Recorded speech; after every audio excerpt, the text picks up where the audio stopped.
Okay, well, right. So this is our statement in commemoration of our 42nd anniversary of the Republican status of Trinidad and Tobago. And it is entitled Collapsed National Institutions, Failed Political Leadership. It's time to evolve, time for the Second Republic. 42 years ago, Trinidad and Tobago became a republic. It was an important moment in our country's history. We had evolved from an independent nation 14 years before, on August 31st, 1962. However, our political independence could not be said to be complete since our head of state was still the British monarch. The democracy promised by independence had not materialized. In 1970, just 8 short years after independence, tens of thousands of our citizens, mostly young people, expressed their frustration with a system that did not give them equal opportunity and which preserved the power, wealth, and privilege of a small class of elites. Power to the people was the demand. Even the government of Dr. Eric Williams recognized that systemic change was urgently needed.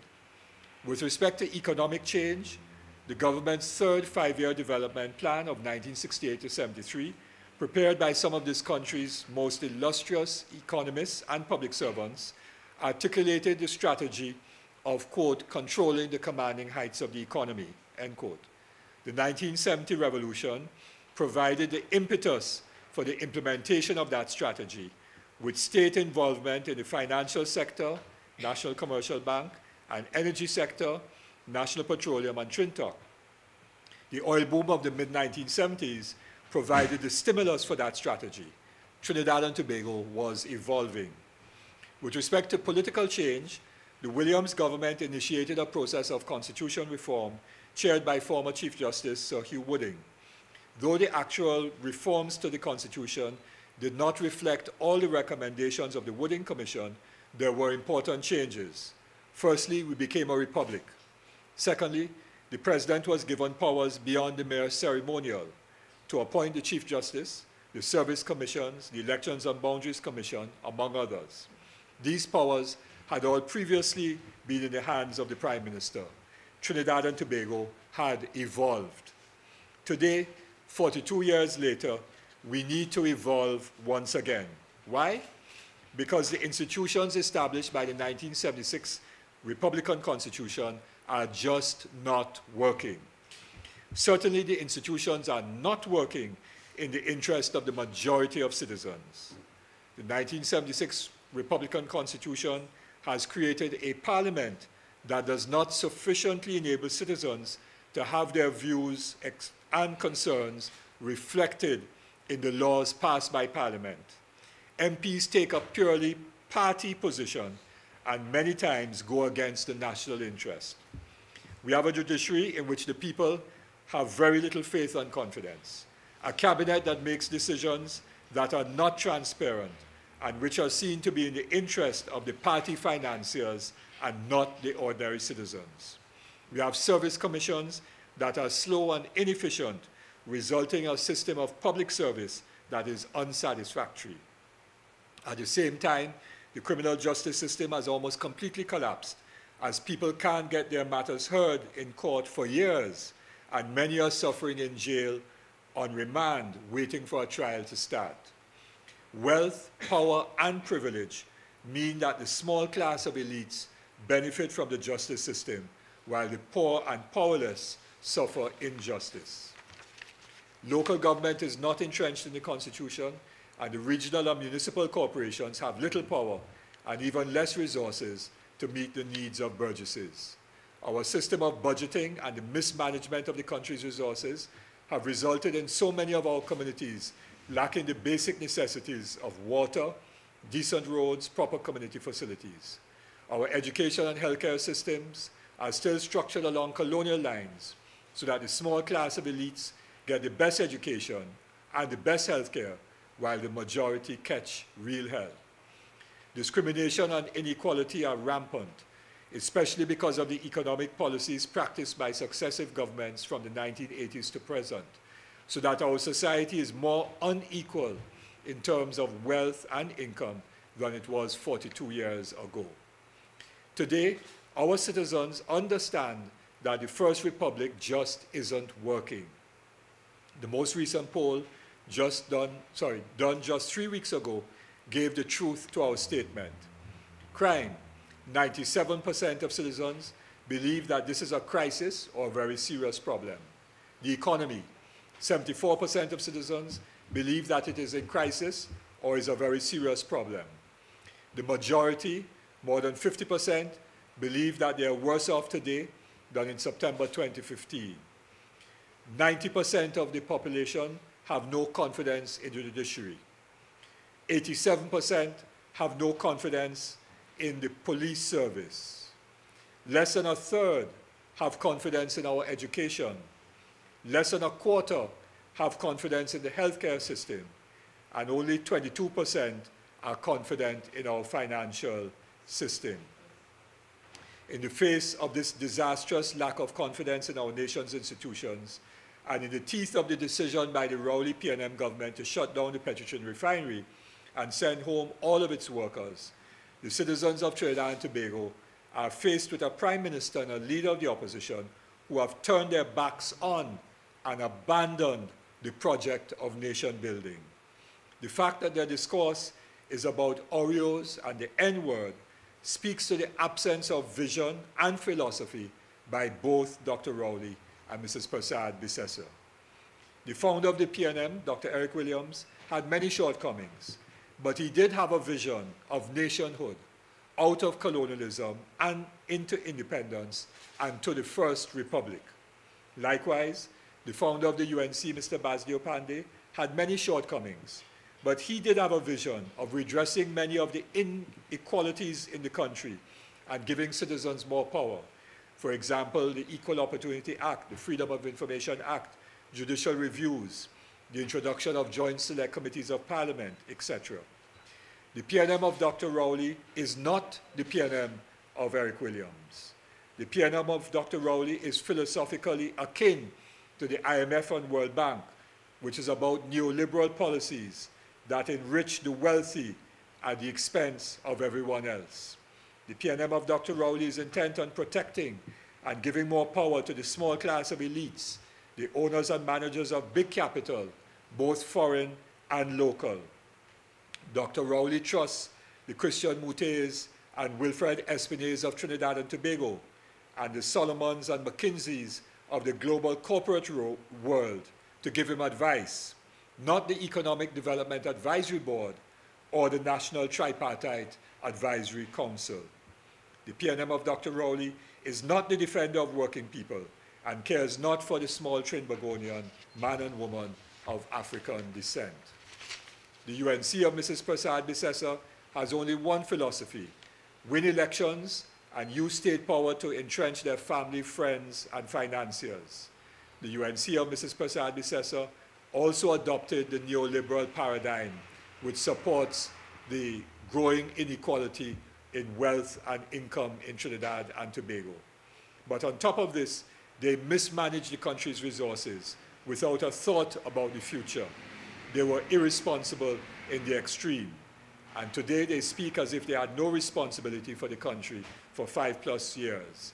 They have lost their moral authority.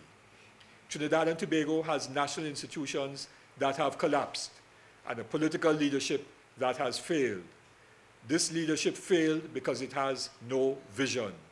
It failed because it adopted policies that are destroying the foundation of our nation, the foundation that the generation of Dr. Eric Williams established. That foundation was one where every creed and race should find an equal place, and where the material resources of the country shall subserve the common good. To emerge from this predicament in which we find ourselves, our country needs new, inspired, visionary, strong leadership. We require leadership that has a clear philosophy, a philosophy that restores a sense of values and purpose, a collective effort to get us back on track, to enable Trinidad and Tobago to evolve. In this moment of uncertainty, the MSJ offers the vision of the Second Republic, of reforms to our Constitution, of putting power in local government and communities, of changing the relations of economic power through the social solidarity economy, of challenging the status quo so that we can begin to end discrimination and inequality.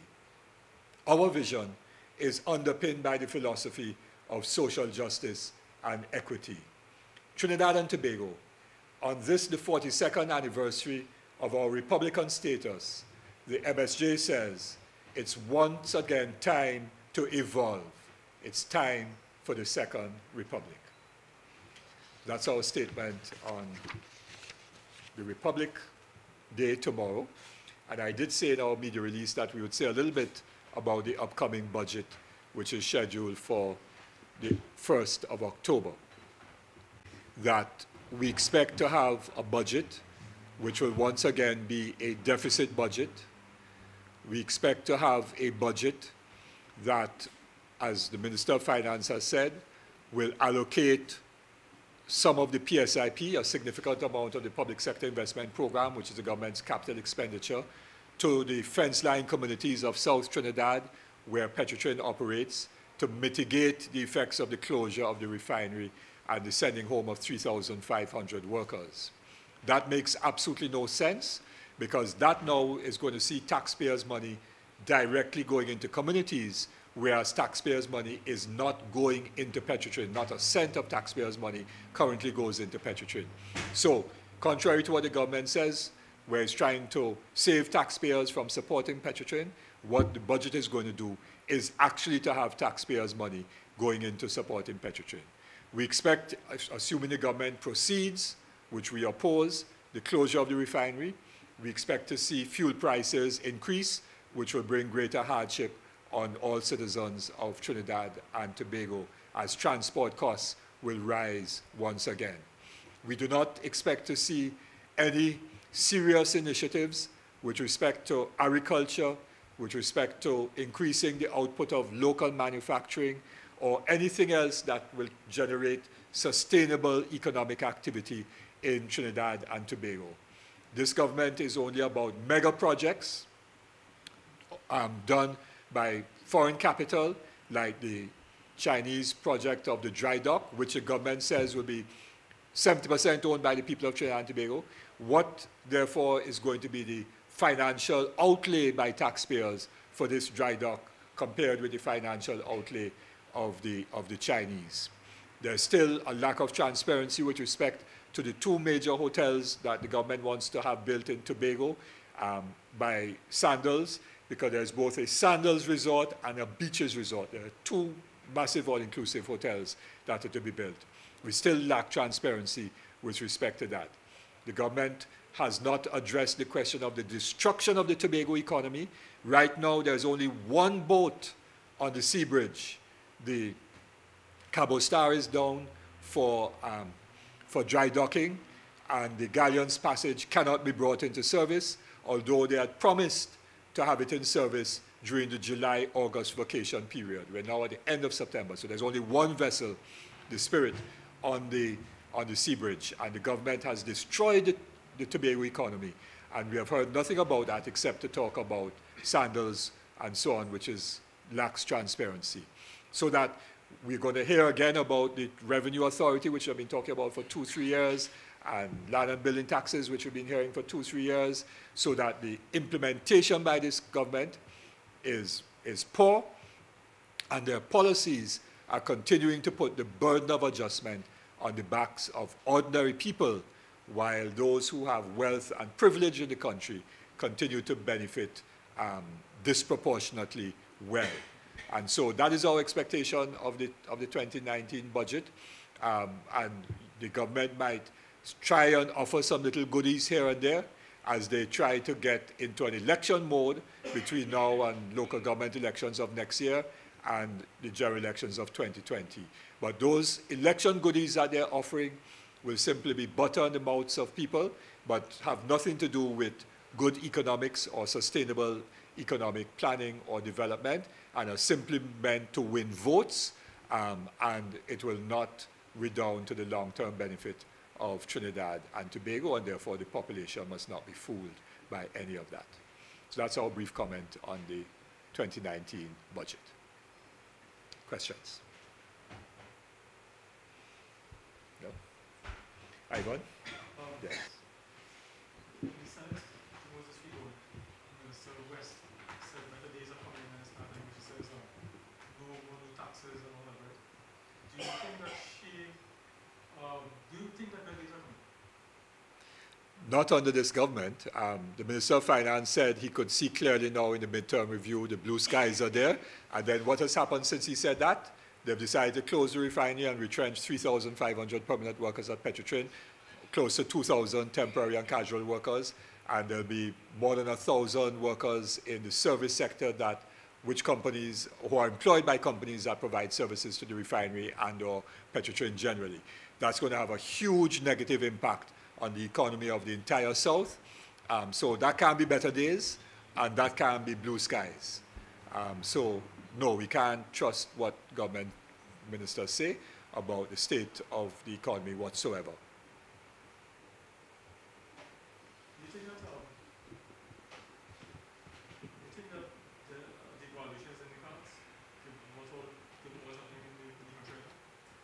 Well, what the system that is operated is not one where the government makes a decision like that to devalue the currency in one fell swoop, because what we have is supposed to be a currency arrangement where our currency floats and so on. But it is a managed float. So what happens is that the central bank injects a large quantity of US dollars into the market in order to try to keep the supply of US dollars somewhere close to the demand for US dollars so that the price will not change very much. And that is why the dollar has not moved much above, officially, much above 6.7 or thereabouts, right? Now, of course, on the black market, the currency exchange rate is higher than that. So on the black market, some people are trading at what, 7, 8, and maybe in some cases above $8 if you need cash. Now, when it comes to the point where the central bank does not have the inflow of US dollars to be able to inject into the economy, and therefore they can't manage the supply and demand in the way in which it is managed now, you may very well find in the currency depreciating, which in effect is a devaluation, but is a depreciation as distinct from a one-off devaluation. And so, given the fact that our foreign exchange reserves have been declining over the last several years, and they have declined precisely because the central bank has been using up the reserves to inject into the economy to meet the demand for US dollars, we're in trouble. And therefore, yes, I would expect that 2 years from now, given the rate of decline of our foreign exchange reserves, we are going to be in a very difficult place, and so on. Now, the government's policy, economic policy, is to encourage a kind of development in the country, which is development that consumes, in terms of economic activity, foreign exchange, rather than earning foreign exchange. So what are we going to do? We're going to close down the refinery, which sells gasoline, diesel, aviation fuel up the islands and outside and so on, and therefore earns foreign exchange. We're going to close down the refinery, according to them, so we will now have to import all of those fuels, and therefore we'll be now using our foreign exchange to import fuels. Now, the government claims that it will offset that with the sale of crude oil out of Trinidad and so on. But we have done the calculations, and the importation of 28,000 barrels a day of fuels at an average price of about $85 a barrel exceeds the price that we could get from selling 40,000 barrels of our crude oil, which sells way below the price of West Texas Intermediate, because our crude is a very poor quality crude. It is high in sulfur and very, very high. So we're going to lose more foreign exchange by doing that. That is government policy. Then the government lauds developers who are into building more malls, more stores that are importing goods. So we just had a new courts down in South Park we have more Starbucks and all of these imported chains and so on. We're importing more luxury vehicles and all of this, and all of that puts pressure on our foreign exchange. So the government has policies which are not, or which put it differently, the government has policies which are resulting in a worsening of our foreign exchange situation rather than the improving of our foreign exchange situation. And therefore, they're taking us closer and faster to the point where we may very well get a very large change in our exchange rate, which will then put prices up exponentially for the ordinary citizen. Sorry to give you a long answer, Dalai, but I have to explain some of the technical economic issues so that people don't. I know that you're not going to be able to put all of that, especially electronic media, but I do have to try to explain it properly. When I was on radio just now, some caller called in and said I just running rhetoric and not giving figures. But as you all know, I try to give a lot of very detailed economic analysis to support everything that we say, because that is what the MSJ is about. We don't engage in bashing people individually and name calling. We are serious because we have a philosophical position informed by an understanding of what has to be done to transform this country. Ivan? You need some US. Yes. The crude, yes. WTI is running somewhere around $67, $68 a barrel. It fluctuates, right? On Friday, it was about $67, $68, or maybe a little bit above. That's West Texas Intermediate. But our crude will trade below West Texas Intermediate because of the quality of the crude. So it might trade anywhere at a discount of $7 to $8 a barrel below, right? Now, if, however, you try to sell that, so that is the nominal value, in other words, the price value. But if you actually try to sell it, you might very well get less. So if, for example, you have a motor car which is valued at $20,000, and so because that is just say that's the value of the car. But if when you go to sell, a lot of people are selling that kind of motor car, you're not likely to get $20,000 for it. You're likely to have to sell it for 15. That is what will happen to us if we try to sell 40,000 barrels of crude outside there. Because there's a glut of crude on the market. The US is self-sufficient in crude, so they're not likely to require our type of crude. And therefore, we're not even likely to get that discounted rate of $7, $8 less WTI. Yeah? I will email this statement. I have it, so when I go upstairs, I will send it out. I just have to